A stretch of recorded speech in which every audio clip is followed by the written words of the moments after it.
আইনের শাসন বনাম ব্যক্তির খেয়ালখুশি, আমরা কোন পথে? আসসালামু আলাইকুম। আজ 16ই মার্চ, আমার 53তম বিবাহবার্ষিকী। জীবনের এই পরিণত লগ্ন এসে যখন চারপাশের অস্থিরতা দেখি, তখন দেশ ও জাতির প্রতি দায়বদ্ধতা থেকে কিছু কথা বলা জরুরি মনে করছি। আজকের আমার আলোচনার মূল প্রশ্ন: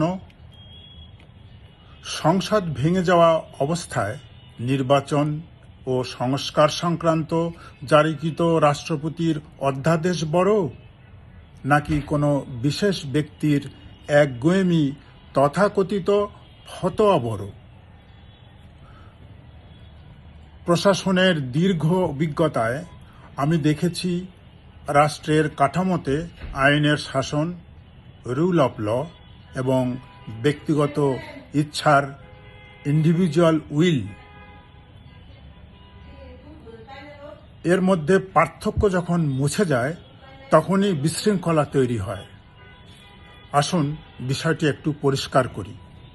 প্রথমত, আমাদের সংবিধানের 93(1) অনুচ্ছেদ অনুযায়ী সংসদ ভেঙে যাওয়া অবস্থায় রাষ্ট্রপতি যে অধ্যাদেশ অর্থাৎ অর্ডিন্যান্স জারি করেন, তা সংসদের পাশের মতোই মর্যাদা সম্পন্ন এবং পূর্ণাঙ্গ আইন। যেমন গণভোট অধ্যাদেশ 2025 এর 67 নম্বর অধ্যাদেশ। এটি একটি সর্বোচ্চ পর্যায়ের আইনি দলিল, যা মানতে প্রজাতন্ত্রের সকল কর্মচারী এবং নির্বাহী বিভাগ বাধ্য। দ্বিতীয়ত, আইনগতভাবে কোনো মন্ত্রীর ব্যক্তিগত বক্তব্য বা ঘোষণা কখনো আইনের উপরে স্থান পেতে পারে না। একজন মন্ত্রী কেবল তখনই নির্দেশনা দিতে পারেন যখন তা বিদ্যমান আইনের অধীনে হয়।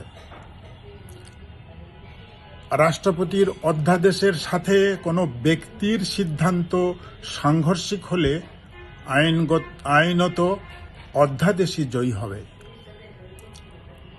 আমি স্পষ্ট করে বলতে চাই, যখন নির্বাহী বিভাগের দায়িত্বশীল ব্যক্তিরা আইনি প্রক্রিয়াকে তোয়াক্কা না করে নিজস্ব খেয়াল খুশি মতো আদেশ জারি করেন, তখনই রাষ্ট্রে প্রশাসনিক জগাখিচুড়ি বা অ্যাডমিনিস্ট্রেটিভ অ্যানার্কি শুরু হয়।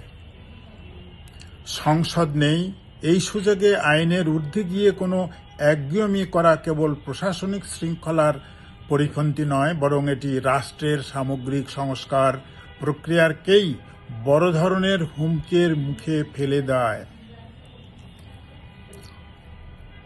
আমার দীর্ঘ জীবনে আমি বারবার দেখেছি, যখনই প্রশাসন আইনের চোখে ব্যক্তির নির্দেশকে বড় করে দেখেছে, তখনই রাষ্ট্রে বিপর্যয় নেমে এসেছে। আজ যখন একই ধরনের প্রবণতা দেখি, তখন মনে প্রশ্ন জাগে, আমরা কি জেনে শুনে ইচ্ছে করেই সেই ভুল পথে এগোচ্ছি? রাষ্ট্রপতির অধ্যাদেশ হল আইনের সার্বভৌমত্ব, আর কোনো ব্যক্তির একগুঁয়েমি হল ব্যক্তির স্বেচ্ছাচারিতা। একটি গণতান্ত্রিক রাষ্ট্রে আইনের অবস্থান সবসময় ব্যক্তির ঊর্ধ্বে থাকা উচিত। বিশেষ করে গণভোটের মতো জাতীয় ইস্যুতে কোনো বিশেষ দপ্তরের ব্যক্তিগত প্রভাব খাটানো আইনের শাসনের সরাসরি পরিপন্থী।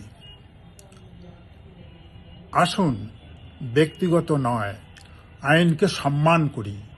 রাষ্ট্র সংস্কারের এই সন্ধিক্ষণে আমরা যেন কোনো নতুন বিশৃঙ্খলার জন্ম না দিই।